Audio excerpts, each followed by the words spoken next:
So question number 12 में दिया गया है find the sum of all odd numbers between 0 and 50। Basically हमारे पास यहाँ पर नंबर्स क्या दे रखे हैं, एक एपी है। अब उसने कहा है कि 0 से लेकर 50 के बीच में जितने ऑड नंबर्स हैं, मतलब 0 से लेकर 50 के बीच में जितने ऑड नंबर्स हैं उन सबका सम बताना है हमें। अब ऑड नंबर्स क्या रहेंगे, 1, 3, 5, 7 एंड सो ऑन, और लास्ट वाला क्या रहेगा 49। इन सबका हमें सम निकालना है, कितना आएगा। अब देखिए, अगर हम सम निकालने जाएं तो हम डायरेक्टली बोल सकते हैं ना कि इसकी वैल्यू कितनी होगी, n/2 इंटू ए प्लस एल।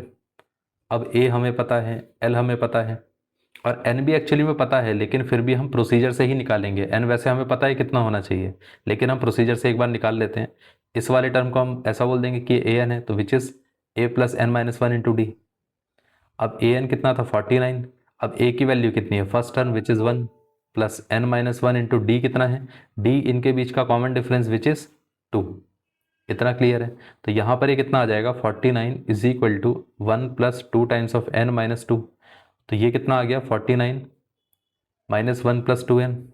तो यहाँ से हम सीधा बोल सकते हैं ना कि ये आ जाएगा 50/2 इज इक्वल टू n। सो यहाँ से n की वैल्यू कितनी आ गई 25। ये पार्ट क्लियर है। अब ये हमें वैसे भी पता था कि अगर हम 0 से लेकर 50 के बीच में देखें तो हमारे पास ऑड नंबर्स कितने आते हैं, 25 आते हैं।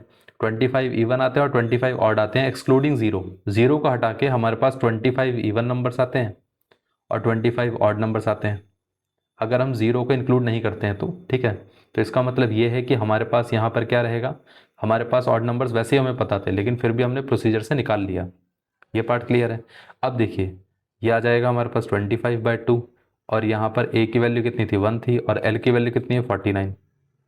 सो ये कितना आ गया 25 इंटू 50/2, ये इससे कैंसिल आउट हो गया, तो यहाँ पर 25 आ गया। 25 इंटू 25 कितना होता है 625। तो मतलब हमारे पास एस एन कितना आ गया 625। मतलब sum of all odd numbers lying between 0 and 50 is 625। That's it, ये आंसर है।